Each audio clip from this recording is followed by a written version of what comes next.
যুক্তরাষ্ট্রের নতুন president Donald ট্রাম্পের ন্যাশনাল প্রেয়ার ব্রেকফাস্টে বিএনপিকে আমন্ত্রণ জানানো হয়েছে। 11 জানুয়ারি আমন্ত্রণপত্র পাওয়ার কথা জানিয়েছেন দলটির মহাসচিব মির্জা ফখরুল ইসলাম আলমগীর। আর 12 জানুয়ারি বিএনপির মিডিয়া সেলের সদস্য সাইরুল কবির খান এ তথ্য গণমাধ্যমকে জানান। তিনি জানান, ডোনাল্ড ট্রাম্পের ন্যাশনাল প্রেয়ার ব্রেকফাস্টের জন্য বিএনপির ভারপ্রাপ্ত চেয়ারম্যান তারেক রহমান, মহাসচিব মির্জা ফখরুল ইসলাম আলমগীর ও স্থায়ী কমিটির সদস্য ও চেয়ারপারসন ফরেন অ্যাফেয়ার্স অ্যাডভাইজারি কমিটির সদস্য আমির খসরু মাহমুদ চৌধুরীকে আমন্ত্রণ জানানো হয়েছে। আগামী 5 থেকে 6 ফেব্রুয়ারি ওয়াশিংটন ডিসিতে ইউএস কংগ্রেসের নেতৃত্বে জাতীয় প্রাতরাশ অনুষ্ঠিত হবে।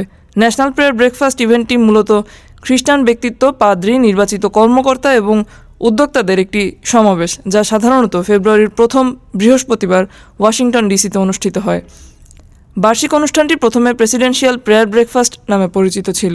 এই ইভেন্টে প্রার্থনা, রাজনীতি এবং ব্যবসা সহ সমসাময়িক গুরুত্বপূর্ণ বিষয় উঠে আসে, তাই এতে যোগদান মার্কিন প্রেসিডেন্টের জন্য একটি প্রধান বিষয় হয়ে উঠেছে। ডেস্ক রিপোর্ট, আজ বার্তা, ঢাকা।